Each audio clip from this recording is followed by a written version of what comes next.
అల్లూరు జిల్లా చింతపల్లి మండలం అంజలి పంచాయతీ పరిధిలోని కుడిసింగి గ్రామంలో స్కూల్ భవనం మంజూరు చేయాలని విద్యార్థులు, గ్రామస్తులు, తల్లిదండ్రులు ప్రభుత్వాన్ని కోరుతున్నారు. హుదూద్ తుఫాన్తో దెబ్బతిన్న పాఠశాల భవనం నేటికి పునర్నిర్మాణం కాకపోవడంతో ఎండాకాలంలో పిల్లలు అదే పాడైన భవనంలో చదువుకుతుండగా వర్షాకాలంలో గ్రామంలోని చర్చి వారండాలో తరగతులు నిర్వహిస్తున్నారని ఆవేదన వ్యక్తం చేస్తున్నారు. పలుమార్లు అధికారులకు, ప్రజాప్రతినిధులకు వినతి పత్రాలు ఇచ్చినా ఫలితం లేకపోయిందని జిల్లా అధికారులు వెంటనే స్పందించి కొత్త స్కూల్ భవనం మంజూరు చేయాలని డిమాండ్ చేస్తున్నారు. సీతారామరాజు జిల్లా సార్. గత ఉదు తుఫాన్ నుంచి మన స్కూల్ అయితే ఇలాగ ఉంది ప్రస్తుతానికి.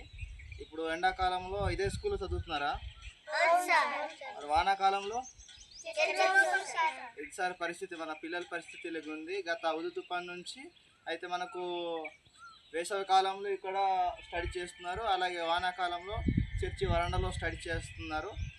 గత గత సంవత్సరాల్లో కూడా కొందరు వచ్చారు, స్కూల్ గురించి ఫోటోలు తీసుకున్నారు, వెళ్ళిపోయారు. కానీ పై అధికారుల దాకా తీసుకెళ్ళేమన్నారు, కానీ ఇప్పటివరకు ఎవరు రెస్పాండ్ అవ్వలేదు.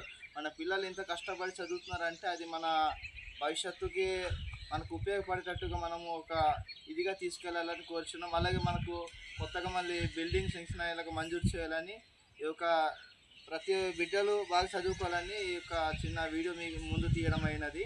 వీళ్ళ కష్టాలు చూసైనా వీళ్ళకి ఎండానక వారానక ఇదే స్కూల్లో చదువుతున్నారు.